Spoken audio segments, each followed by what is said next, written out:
Good morning, viewers. It's another blessed day. You're welcome to the Daily Fountain Devotional Summary, a daily devotional guide for a close relationship with God. This is a summary of the Daily Fountain Devotional of the Anglican Communion. This summary is by Hope Eleosi Onekpe. You are welcome. Hello, good day.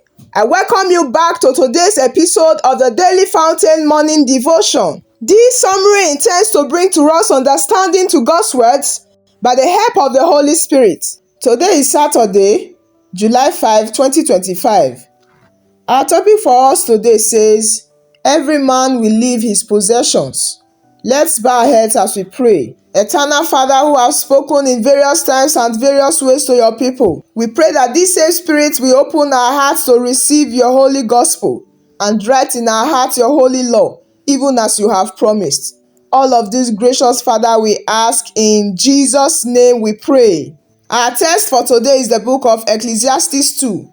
We'll be reading from verse 18 to 26.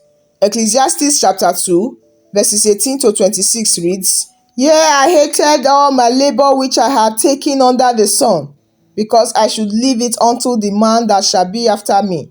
And who knoweth whether he shall be a wise man or a fool? Yet shall he have rule over all my labor wherein I have labored, and wherein I have shewed myself wise under the sun. This is also vanity. Therefore I went about to cause my heart to despair of all the labor which I took under the sun. For there is a man whose labor is in wisdom, and in knowledge, and in equity. Yet to a man that hath not labored therein shall he leave it for his portion. This also is vanity and a great evil. For what hath man of all his labor, and of all the vexation of his heart, wherein he hath labored under the sun? For all his days are sorrows, and his travail grief. Yea, his heart taketh not rest in the night. This is also vanity. There is nothing better for a man than that he should eat and drink, and that he should make his soul enjoy good in his labor.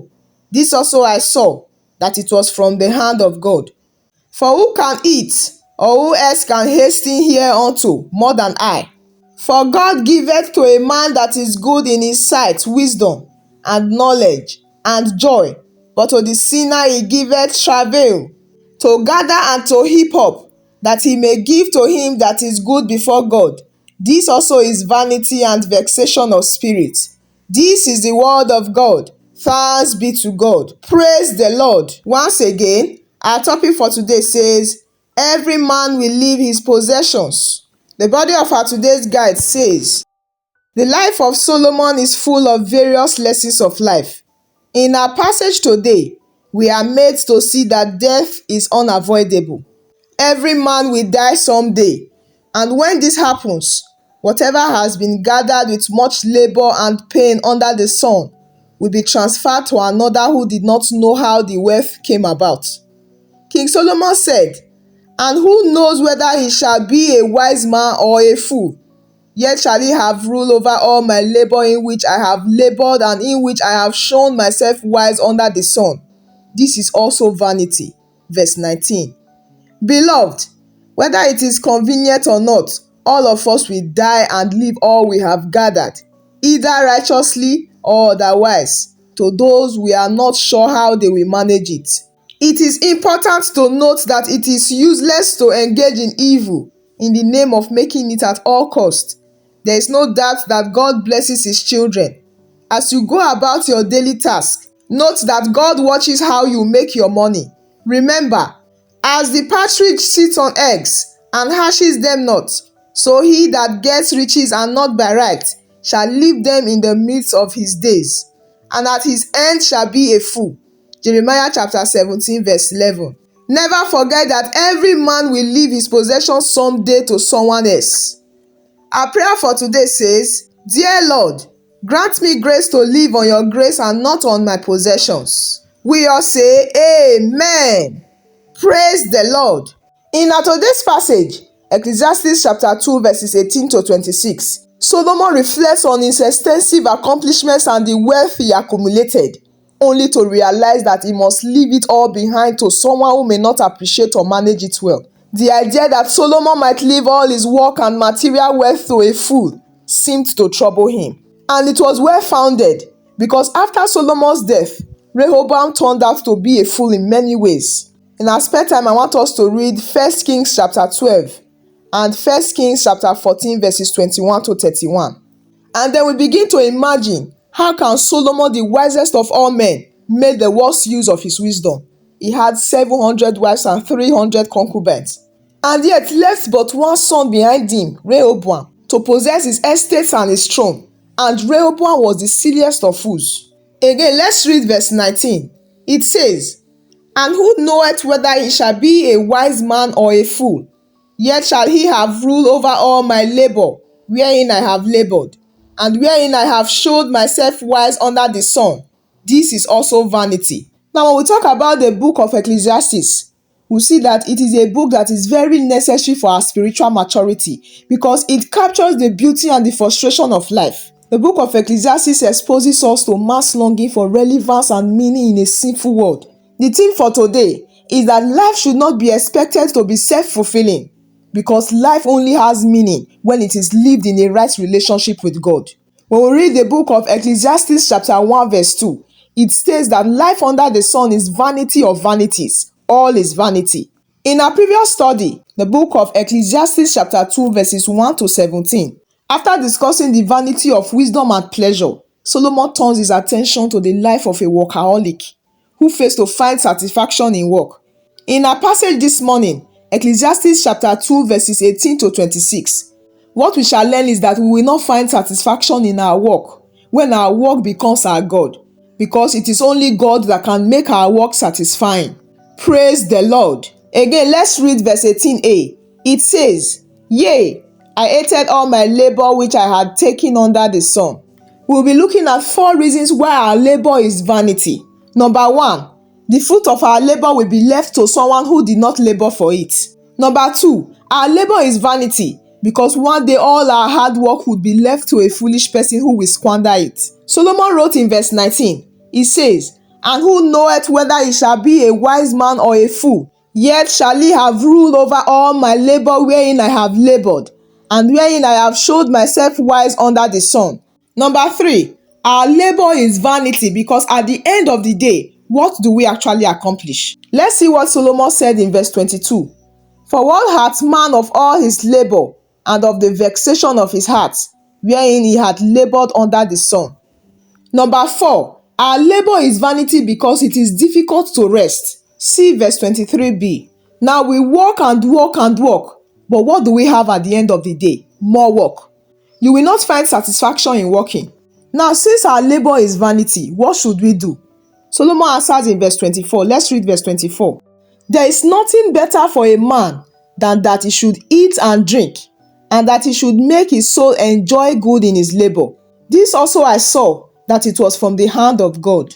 Now, a compulsive worker of verses 22 and 23, overloading his days with labor and his nights with worry. This means that when we work and overload our days with labor and our nights with worry, we will miss the simple joys that God is holding out to us. Praise the Lord. Now, it is good we note that work is not the result of sin, but extremely hard and incessant labor is a curse God has placed upon mankind as a result of sin. It was after Adam's rebellion that he was told, "In the sweat of thy face shalt thou eat bread, till thou return unto the ground. For out of it was thou taken, for dust thou art, and unto dust shalt thou return." Praise the Lord. And so life without God leads to emptiness, futility, and a lack of meaning. Our labor is vanity and will give us nothing other than despair. But if we heed Paul's instruction, in Colossians chapter 3 verse 17, we can find joy in our labor.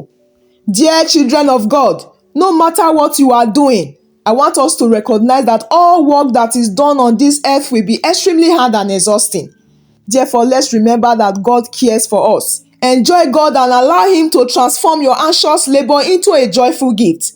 Do everything in the name of the Lord Jesus. Always give thanks to God the Father. And I tell you that this will make the difference between anxious, vain labor and gracious, meaningful labor. At this moment, I want us to bow our heads as we pray for ourselves. Please say after me, Lord, Grant me wisdom to understand the true purpose of my work and to see beyond the limitations of earthly achievements. Help me to discern what is truly meaningful and lasting, and to find contentment in what I have, rather than constantly striving for more. In Jesus' name, say after me, Father, deliver me from the trap of always wanting more and teach me to be content with what I have. Help me to appreciate the blessings you have already given me and to find joy in simple things. In Jesus' name we pray. Lastly, say, Lord, I thank you for the work you have given me to do. Help me to enjoy the fruit of my labor and to see it as a gift from you.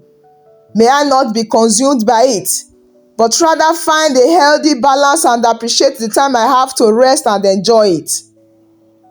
In Jesus' name we pray. Let us pray. Father, today we ask that you would help us to avoid the trap of finding our identity and worth in our accomplishments.